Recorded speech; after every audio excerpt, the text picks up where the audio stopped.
Today's show is sponsored by the ABV Barrel Shop. The ABV Barrel Shop is located in the St. Louis metro community of Arnold, Missouri, and is the world's first single barrel only liquor store. This business is owned and operated by Steve Akeley and Jim Fosnot. Head over to abvbarrelshop.com to sign up for their email and text distribution list. That way you'll know what they have in stock, what classes are coming up, and what barrel picks they have in the works. We are also sponsored by The Bar to Go. The Bar to Go offers a fully customizable carrying case that allows you to take your favorite distilled spirits or cocktail ingredients with you. Whether you're looking for yourself, a customized gift, or logo items for your business or event, The Bar to Go can help. Check them out at thebar2go.com. Use the number 2 when you type out The Bar to Go. Did you know Neely Family Distillery now ships its popular distilled spirits directly to you? To order, simply call 859-394-3258. Tell them the ABV Network sent you. And now, on to the show. Let's drink!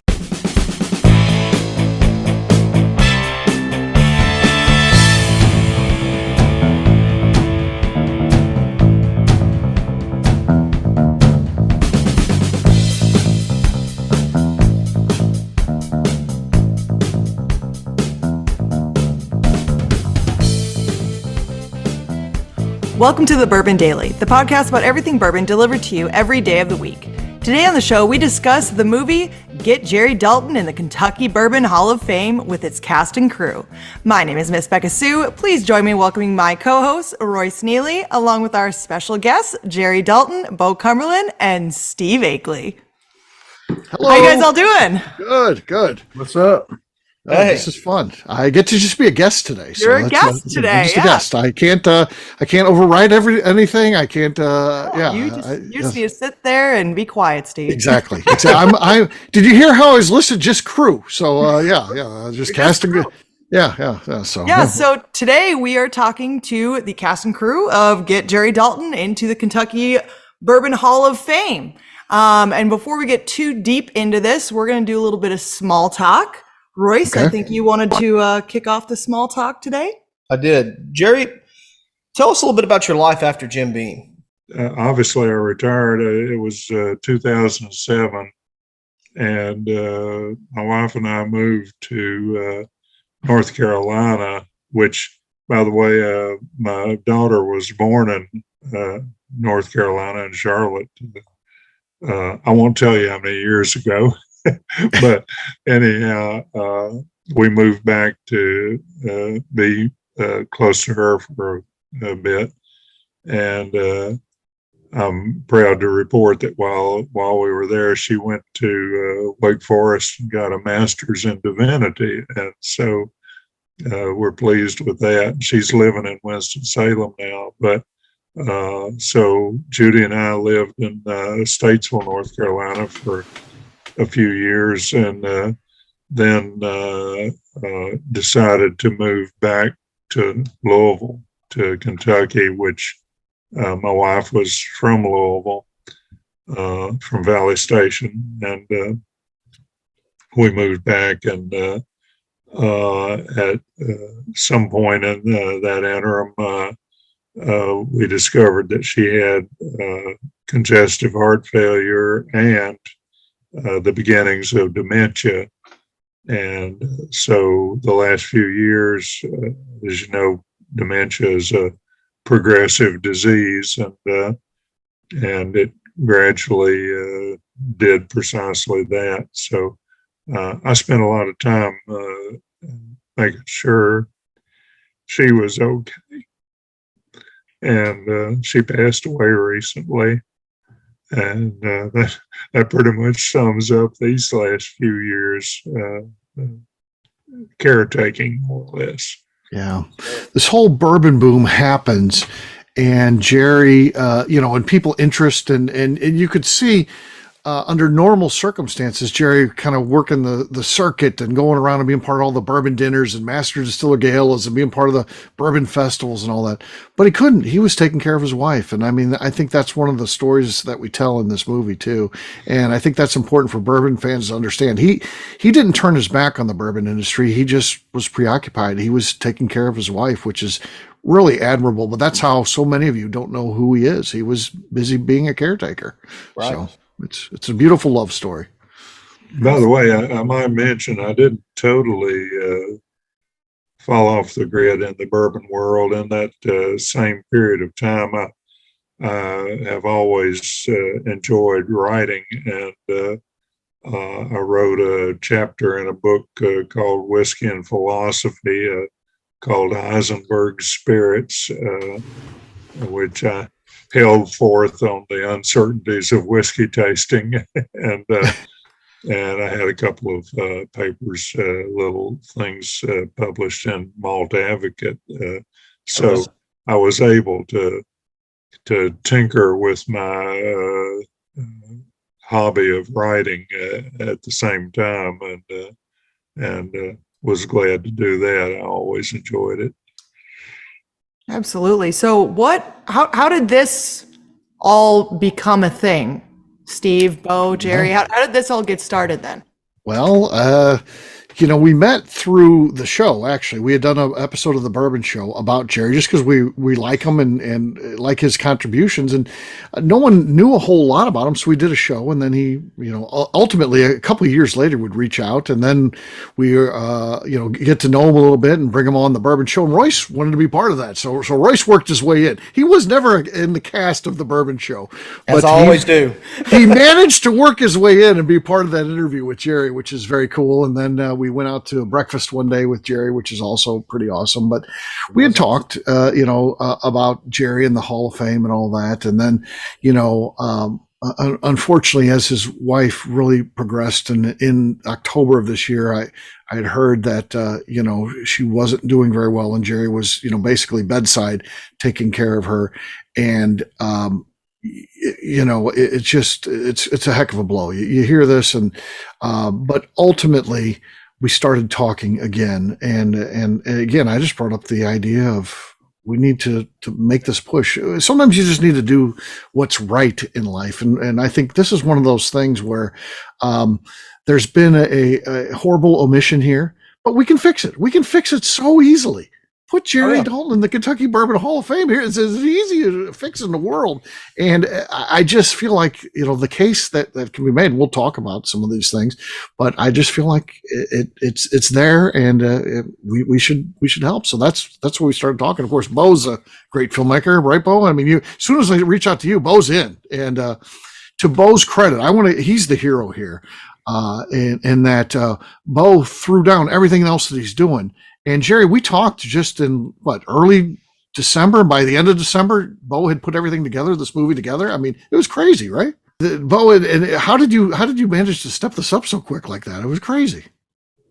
Well, I mean, when it's something, as important as this, and it's pretty timely too. So it was really no trouble at all to put everything else aside and put all my focus on this. And plus, just the subject matter of not only the history and the feat of getting him in the Bourbon Hall of Fame, but just the love story behind it was, enough to just make you want to dive right in, and made me want to dive right in and just get it finished as quickly as I could so everybody could see it. Yeah. Very cool. Well, before we get too far into talking about this, I'm going to take us into a break, and then we will be right back talking to Jerry Dalton and the other cast for Get Jerry Dalton into the Kentucky Bourbon Hall of Fame.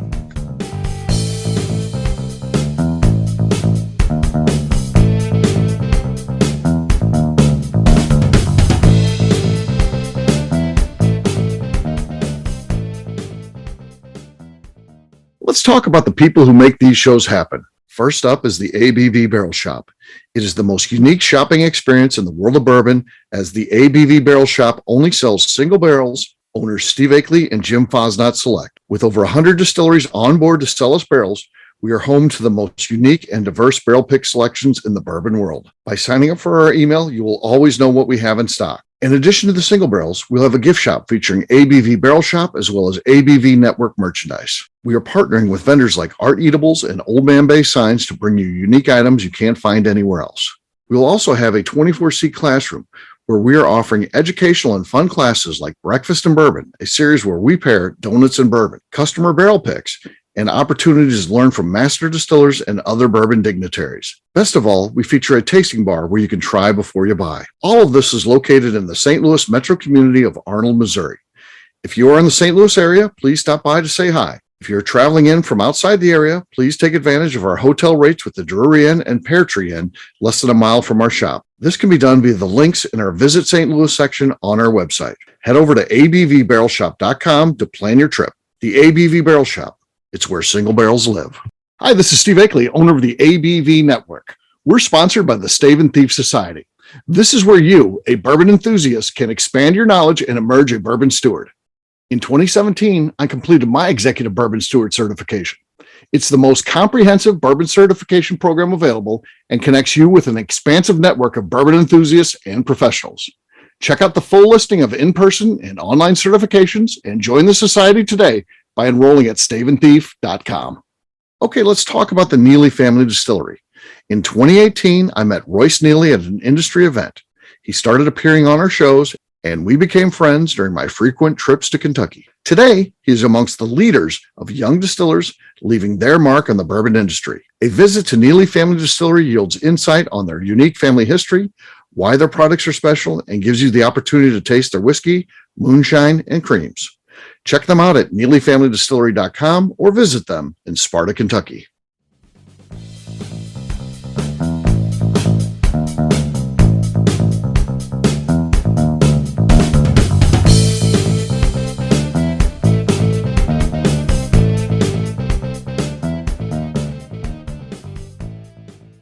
All right, I'm Neil. And I'm Melanie. Together we're the Robinsons, and you're listening to the Bourbon Daily. Welcome back to the Bourbon Daily. Today we're talking to Jerry Dalton and the cast and crew. And Royce Neely.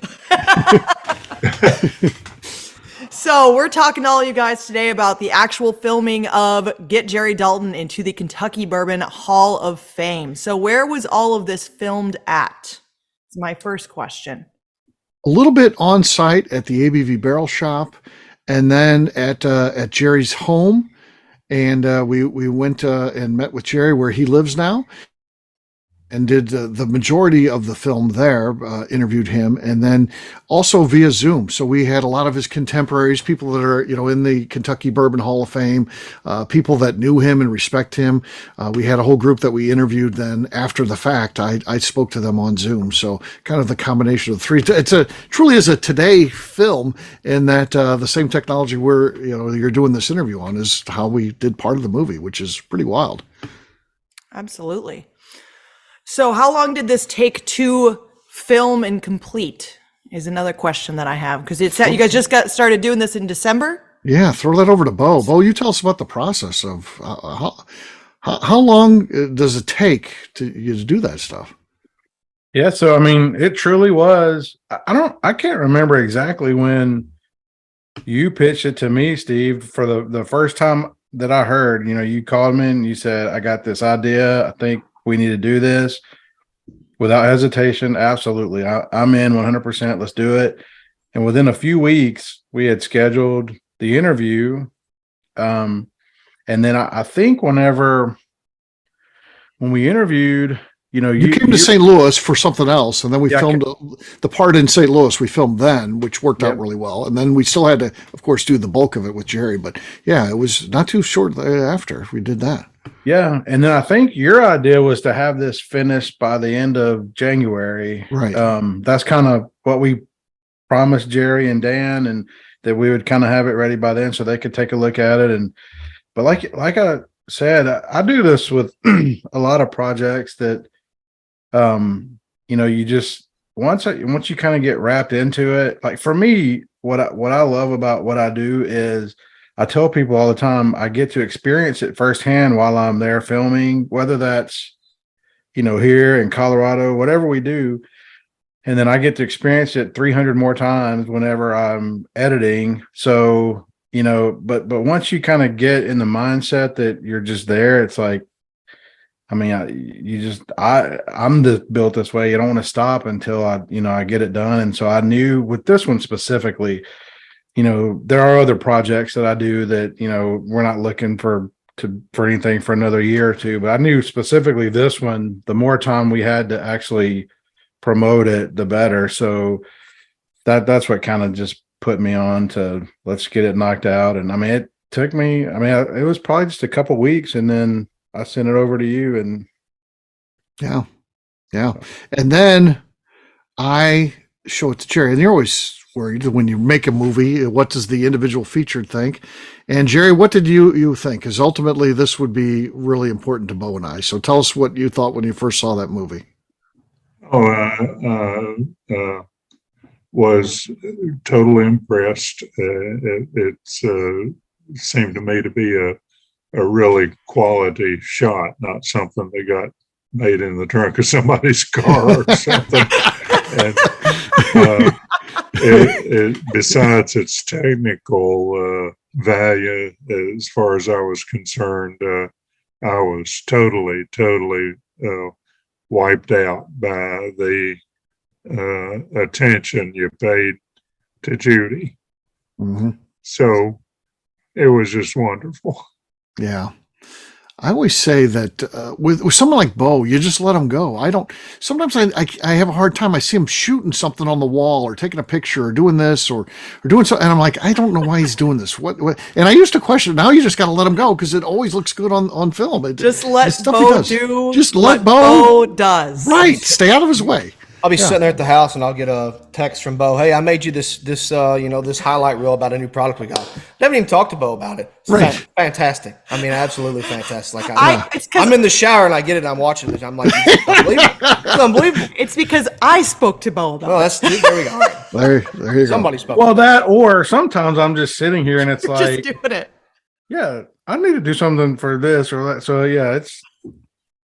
We're lucky to have Bo and his abilities around us. Yes. I can say everybody that is lucky to have everyone is lucky to have Bo. He has done some promos with us when he was in St. Louis. We had him do some promos for the shop.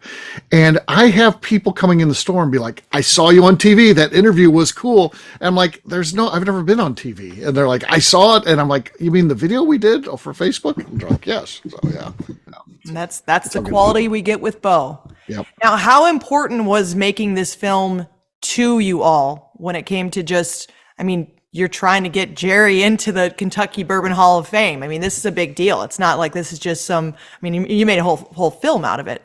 But where did the, initial idea come from that you guys needed to do this and you needed to get it done now? Yeah. So a lot of the framing of the movies, I come up with, and that's kind of I had this idea of it has to be an individual quest, and that's why we filmed me in the shop and talking about it, and then you show the travel of going down to Kentucky. It's a first person narrative, which is different. We've never done anything like that before. We've always done standard documentaries, and this one was kind of my journey down to see Jerry and to help with that, and that's because that's what's going on behind the scenes too. I mean. So I think that was pretty cool, and Jerry just rolled with whatever we wanted to do, right, Jerry? I mean, again, you don't know what the quality of this is going to be or how any of this is going to turn out. It's not like you've seen our movies or anything like that. You put a lot of trust in us, didn't you? Oh, absolutely. You remember me talking about when I got appointed master distiller, and I walked into a room and I said, this could be very good or it could be very bad. Fortunately for me, this one's another one that was very good. Yes. Yeah. That's kind of how it goes, right, Bo? I mean, yeah. Yeah. And I want to point out too that I think, I was pretty honored, I guess, when Steve called me and said, here's a campaign I want to do. And I think it's important. The reason I chose video as my medium of choice is because, as a writer or as a painter or anything like that, I mean, those mediums are great in themselves. But, what I love about it is if we had chosen to make this a book or make this, a magazine article or whatever it is, you can write that love story and you can write that stuff and that's all well and good. But when you see Jerry talking about that and you see Jerry explaining the love story, that to me is what makes it so special. I can read all day long that, Yeah. Jerry loved his wife and whatever, but to hear you talk about that, Jerry, and see the passion and the love and that's the story right there. So there's no amount of editing work or technical work that I could have done to make that any more special. That was all 100% you. Well, Yeah. Yeah. Bo does this great job of taking, and sometimes I get emotional when I'm watching her movies because it's like, I have this idea. It's a personal journey, and it involves this. And I even tell Bo some things that how I envision it. I'm like, at the end, it has to be Jerry and I are talking, and we're shaking hands, and then you hear a camera click, and it stops, and then I see it on film. I'm like, oh my god, I created something but I don't really do any of it. Bo really does all of it. But in my mind, I created it up here, and then I can actually see it real. It's tangible. It's powerful what you do, Bo. And I hope you always understand that. You are a great filmmaker, my friend. absolutely. Yeah. Jerry, was Yes. this something you ever thought anyone would ever come to you with, saying that they thought you needed to be in the Kentucky Bourbon Hall of Fame? Is this something you ever would have imagined? No, I never really, I never even really considered it. I did what I did, and I did it because, above all things, wanted to do a good job of protecting the process for fame. But it never occurred to me. I listened to some of this stuff and listened to some of the questions I get asked, and I go, no, that wasn't what I was thinking about at all. What I was thinking about was getting it done and on my watch doing it right. I'd say you did. So I got a question for you, Steve. So Yes. you were 1 for 1 on these quests that you've had so far to get somebody into the Bourbon Hall of Fame. Yes. Freddie Johnson is very open about saying you were the driving force into really, getting the spark and really helping him get in. So what did you take from the first campaign, let's say that you had the first successful campaign, and utilize it on this campaign? Yeah. So it's just an understanding of a couple things for me. It's the understanding of, whether you're talking about Freddie Johnson or you're talking about Jerry Dalton, ultimately, whether they go in or not, it's on the merit of what they do. I never wanted anybody to be like, well, Akeley got him in there. Freddie Johnson has gone into the Kentucky Bourbon Hall of Fame for his contributions to the industry. And what I'm hoping for Jerry, I never want it to be a Steve Akeley thing. I try not to talk about those things because I want it to be about Jerry. Ultimately, if Jerry goes in, he goes in for all what he's done for the industry. What I think is powerful, this combination, this duo of Bo and I, is the fact that we can do something like this, and we are really just banging the drum a little bit. We're doing a promotional campaign. We're trying to line the facts out, and hopefully the right people then can see them and then realize, yeah, there's been an oversight here. Let's go ahead and get this corrected. Let's get Jerry. And so it's about, for me, it's about documenting Jerry's legacy, and I think that's important. Telling the love story, that's important. And then ultimately, if the final goal is reached, I can't even believe. But I hope it does. I hope Jerry is in the Kentucky Bourbon Hall of Fame. I'm sure you'll be 2 for 2, my friend. I'm sure. I hope so. I hope so. So, Jerry, this leads me to a question I wanted to ask you. All right. So I don't know if you've been to very many of the Bourbon Hall of Fame induction ceremonies. I love going to them, and I really love listening to what there's always a speaker that comes up and talks about the person's contributions. A lot of times it's a family friend or a coworker. A couple of times, Akeley, it's actually been a competitor we've seen where these two guys competed against each other for years with owning different brands. So my question to you is, Jerry, so when you go into the Bourbon Hall of Fame, do you have anybody picked out yet that's going to be your speaker? Your inductor? Yeah. My speaker, answer to that one is no. Okay. I didn't even know it was a requirement. And Akeley, I could be. I don't know who. I'm assuming that the person that's going in gets to pick who or gets. Yeah, to they get to present who presents right? them. So basically, you're the presenter. So yeah, you get to select who presents you to the thing. So yeah, they kind of they tell your story, and they're the ones that present you to the hall. So yeah. Yep. Oh, okay. Well,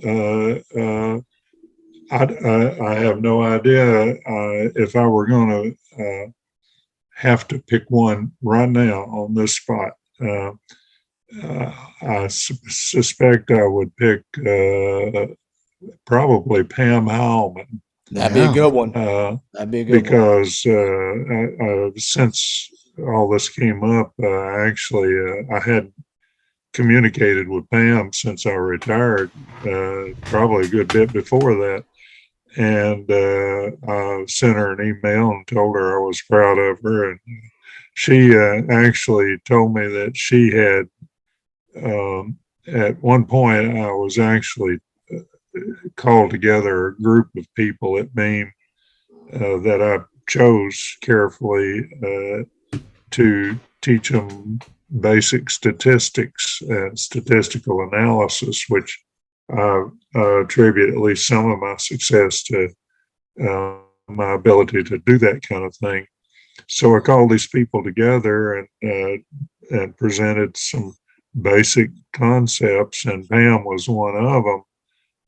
Pam told me in a responding email that she had kept the notes from those sessions that we had and the lessons that I had, and said she used them and referred to them throughout her career as a notebook. And of course, I'm sure you know, Pam ended up being a master distiller at Michter. She told me that when she retired, she turned her notebook over to the current master distiller there, I think Dan McKee maybe. Yeah. And she turned the notebook over to him, and he's using it. I'll make one small addendum to that. Fred No did the same thing with his notes. He's given them to Freddie as quizzes. But back to Pam. Pam did quite well for herself, and I consider her to be part of my legacy. The fact that I was able to give somebody a working tool to enhance their ability. And make no mistake, I'm not taking anything away from Pam. She got what she got on determination, drive, motivation, and raw talent. And but the fact is that I was able to contribute to that in some way, to me, would make me think of her as a possible presenter. Yeah. Is she in the hall yet, Akeley? She is not. She will get in at some point. She will be yet. Yeah, I wish she would have held on to the master distiller job for just a couple more years. It seemed like she left it with plenty of gas left in the tank. But I think she still gets in no matter what, because she had that long career at Beam. Again, doing things as a female first and things like that, like running a plant and things like that. So ultimately, she did a lot. And yes, I'm sure at some point she will be inducted, and deservedly so. Yeah, she was Kentucky's first female, the actual first female master distiller. We're not going to get into that conversation, but it is the truth. And the other thing, and to note, and of course, Dan McKee will eventually make it in there as well. Great guy, but you look, he gets his mentor was Pam, who again was mentored by Jerry, and this is how this skill gets passed down generation to generation. And what gets forgotten too, 2 years. Dan actually worked for Jerry technically through people.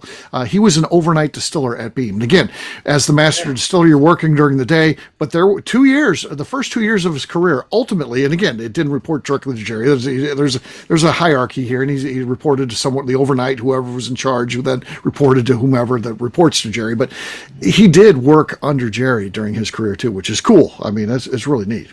Do you remember him, Jerry? Do you remember Dan being there? I won't claim that I had a lot of contact with him. That's because cool. I was doing other things. But Right. all of the operators and supervisors. Another name comes to mind is David Phillips. Also worked with him. I remember a lot of people, and if I were to be inducted into the Hall of Fame, I would accept the reward or the honor on their behalf. Yeah.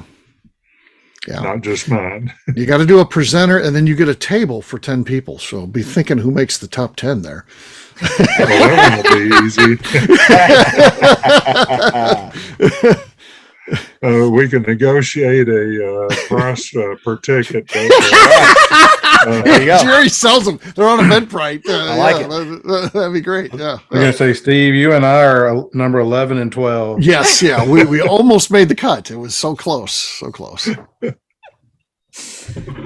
Did this doing the movie, did it help kind of revive anything for you with bourbon? Like, had you maybe kind of like lost touch with it? I'm not sure if you had or not, but did this kind of like just bring you back to kind of some love of all the distilling and all those fun things and bring you back to the old times? I'm sure memory is very malleable and a failing thing, especially when you get to be ancient. And I was born right after coal formed, in case you didn't notice. But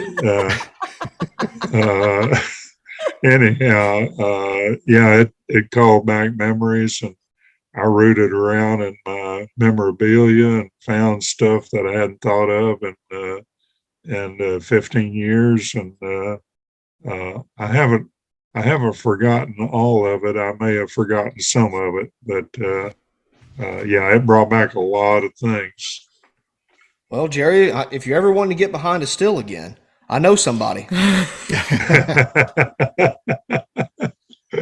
Somebody fairly close by, I bet. Fairly close by. Yeah. Looking at the place right now through the window. Yeah. Would you confidently say that you could just stroll on in and just start distilling again if you walked into a place? Oh, I feel no. The answer is no, because every distillery is like a living organism, and it has its own character and its own quirks. And so I would never presume to walk into So many computers these days too. Full-fledged distillery and say, "Oh yeah, I know how to run this. I know how to screw things up lots and lots of ways." Yeah, you're not a fixer. So I'd want to study a little bit before I made any big commitments. He's wanting to run the one right behind Bo's shoulder there. If you look at Bo, Yeah. he's got on the desk there. He's like, hey, I can run that thing. I was noticing that whiskey barrel over there in the corner too. Yeah. This one? Oh, Yes. Who has that in their kitchen? Yeah. You know, it's just there for decoration. Sure. got to be some perks down in the distillery, Jerry. That's true. By the way, I'm probably one of the few master distillers I've literally knocked apart probably something approaching 1,000 used whiskey barrels in a cold winter, I might add. But nonetheless, I knocked apart a bunch of whiskey barrels just to study how the whiskey got out through the seams and how it migrated and how deep it migrated into the staves and how barrel construction affected things like yield. So I don't want to jump in too much here, but Jerry, and again, we talk about somebody making the Kentucky Bourbon Hall of Fame. Jerry helped with doing all this deconstruction of barrels and looking at how to increase. He changed the way they were planed. Part of the study that he did that ultimately makes some changes that saves the industry, the entire industry, money. This wasn't something for Beam. It ends up being an industry thing, and he was involved in helping design a whiskey glass. And with Jerry, it's not a matter of okay, let me taste on it. He's got to put all this scientific data, do all these tests and things like that. It's a whole thing with Jerry. So he's done a lot for the industry. Things that we know, and then there's those little things that are actually pretty big things that we might not even know unless you really know who Jerry is. So that's why we want to do what we're doing. No, it's awesome. Well, do you get any more questions, Royce? Nope, I'm just looking forward to watching the finished product. Yeah, so I think that the biggest thing here is that regardless of what happens, Jerry's name is going to get out there a whole lot more, as it should be. I think that a lot more people should know who you are, Jerry. I think that this is a really good thing just so they can actually learn some real good history about their whiskey and some things that you've done for them that they maybe don't even know that you've done. And so I think that regardless of what happens, let's hope Steve can work his magic, and we can get this all out there. But the biggest thing is that people are going to know who you are and know the impact that you've had on the whiskey that they're drinking today. But that being said, are we doing where we can find each other at, Steve? Yeah. All right. Well, yeah. Steve, or actually Royce Neely, where can we find you at? Find me on Facebook and Instagram at Neely Family Distillery at neelyfamilydistillery.com. Bo? You can find me on all the socials at My Journey Through the American Spirit and Bourbon Sasquatch. Jerry, do you have any social media? Yeah, to all the fans and aficionados and all the people I've worked with and all the people I've learned from and people like yourselves that are deeply immersed in the business, best wishes, good spirits, and may you never thirst. And Steve, is there anything you'd like to say? I'm an easy guy to find. I'm at Steve Akeley on Twitter, Instagram, or Facebook. I've got a website, steveakeley.com. The important website, though, is abvnetwork.com. Check it out. Everything that we do is out there. We've got previous interviews with Jerry. Maybe you want to hear more about his career. It's out there at abvnetwork.com. All right. I'd just like to remind the audience to please give us a 5-star review that includes comments. It helps new people find the show, which is very important to us. If you like what we're doing, we ask you please visit our Patreon page at patreon.com/the ABV Network. Thanks for coming in and talking with us today, Jerry. And cast and crew. Thank you. Bye. And Royce Neely. And Royce Neely. Bye. Bye.